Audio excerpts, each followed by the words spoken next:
Back to the youngest Uncle Dre that you can remember being, and walk us through a little bit about what it sounded like to be you, and feel free to go on.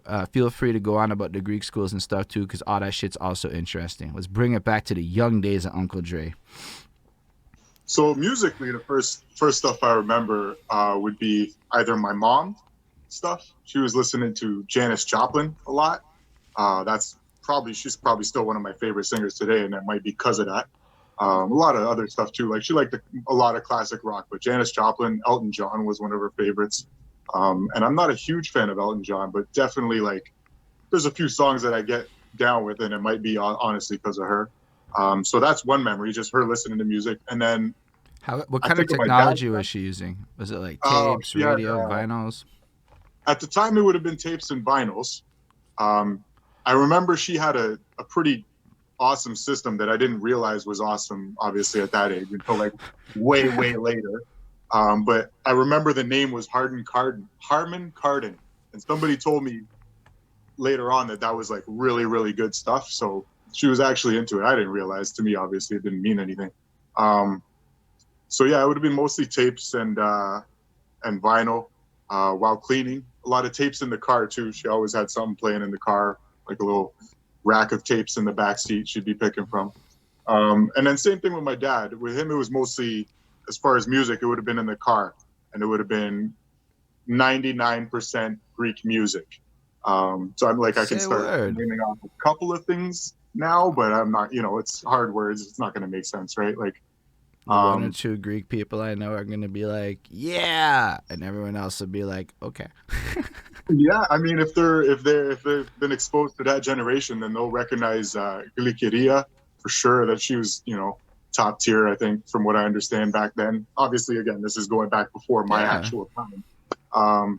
There's a guy, Mikis Theodorakis, I think is the name. He's like a crazy composer guy. He's got, a lot of stuff that I can remember from my dad, and then a whole bunch of stuff that I don't even remember the names, but I'll hear once in a while, a Greek family function or something like that, and be like, oh, I remember this from way back. Um, so yeah, that takes care of them, Yo, and how then I also different have is an older. Greek music though? Like, what's that like? What's the vibe like? I mean, just like to give like Mm, I guess genre wise, like how would that sound?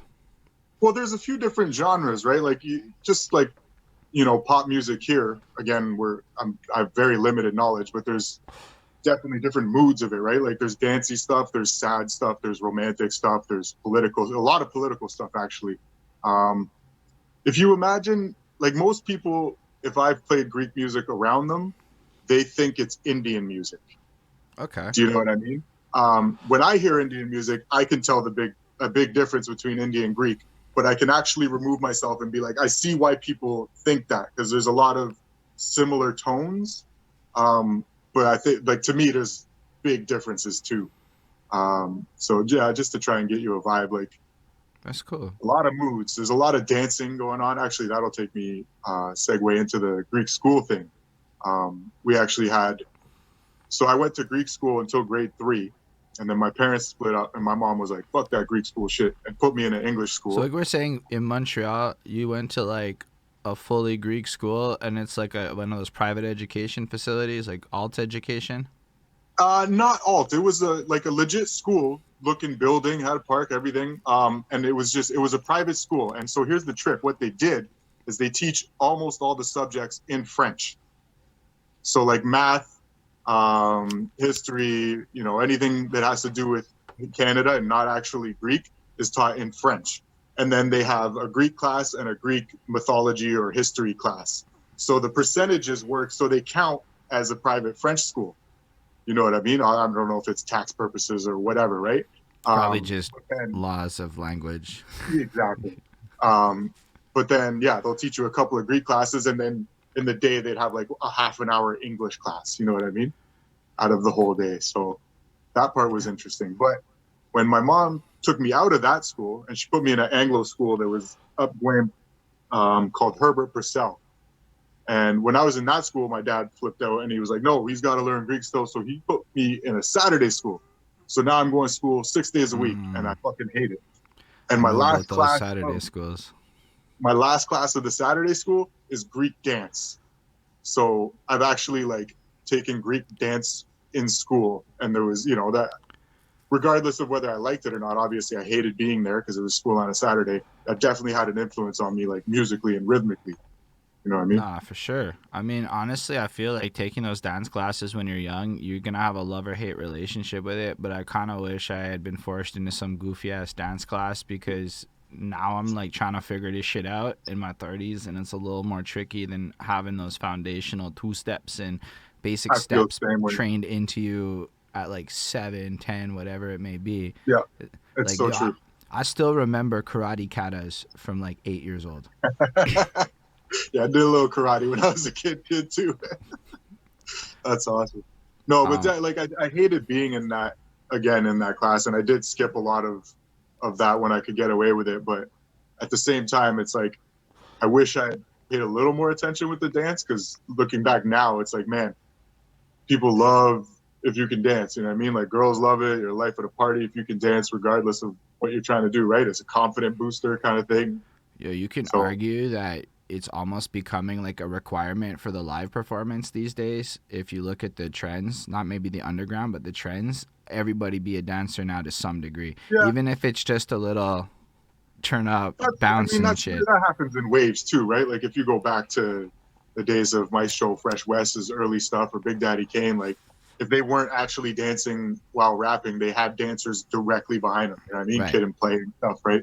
So yeah, maybe that comes and goes.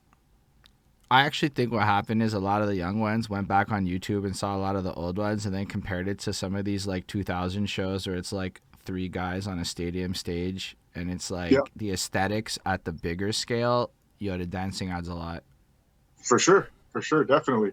And then I don't know what happened with sort of I want to say my generation or whatever, but like the '90s of hip hop where it was like, no, we don't dance. That's gay. You know what I mean? Like Yeah, all that's sorts of a like thing. it was almost like everyone was too gangster, too hard to dance. I don't know if it was like a extreme sort of pushback against MC Hammer and Vanilla Ice owning the charts for a while or something, but that I could definitely was a thing. I could see how that played out. A lot of like the pop side, because you can see the attitude still almost to this day. Like you have a bunch of like people who focus heavy on the technique side of things, and they like all the gimmicks in the world are the worst things you've ever heard of. I'm like, well, not all of them, but like even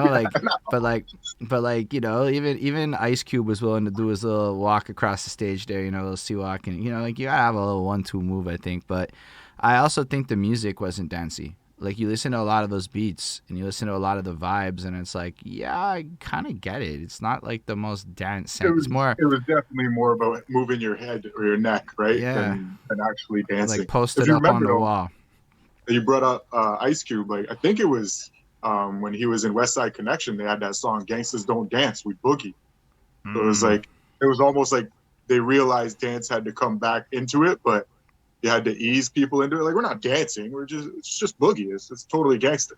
You know what I Or mean? like, look at Lean Back by Fat Joe. I mean, Yeah, it's still a dance. it really is a dance. It's one of the simplest dances you've ever seen in your life, but it's definitely a dance. And I watched the whole place turn into a line dancer leaning back when that, because I was in high school for that, right? So all the high school Yeah, dances when that would come on, everybody would be like lean back. yeah. Yo, one step away from square dancing, man. A lot of this shit looked like square dancing if you're being practical, my guy. Yeah, for real, for real. But No, this is, that's the simpleness to sort of get everyone into it, right? Like and I'm not if you're even knocking dancing, square dancing. Let's be no, real. The not at all. Macarena was lit. That should Yo, come on at a wedding. The whole place turn up. Everybody dude, does it, and it's dope. if you, I don't know about now, but a few years ago, if you got married and you went and saw a DJ, they will tell you, like, there's a list of songs that are like, okay, do you want us to not play this song on purpose? Because people almost expect it, but it got to the point where it was like almost played out. And like we got a DJ when I got married. I'm not anymore, but anyway, years ago. And the DJ was like, okay, so do you want us to not play the chicken dance, Macarena? I feel like there was two other songs, That's I mean, that they amazing. threw on that list. And it's like, I mean, like the songs are cheesy, but you can't fuck with the effect that they have, right? Like they Cannot. make the party big up. Even if there's 3 people that are like, fuck that song. Is Corny. Like, by the YMCA end on of the that shit, list they're by in on any it chance? too, usually. Was YMCA on the list? Yeah, that might have been there too. Yeah, the young man. Nah, but I get What a it, fun because song. I honestly, I don't always like the songs, but you can't deny that the effect that it has on a room full of multi-generations is wild. Exactly. Yeah, sometimes you just need that earworm, right? Like, it's just, we all sort of almost a suspension of disbelief, where we all are like, okay, we know this is corny and simple, but like, we're here to party. Let's just party, have fun, Let's just right? do it. I And that's love it. more important. But still, as cool as you got that foundation for dancing back when you was young, so you was running through that.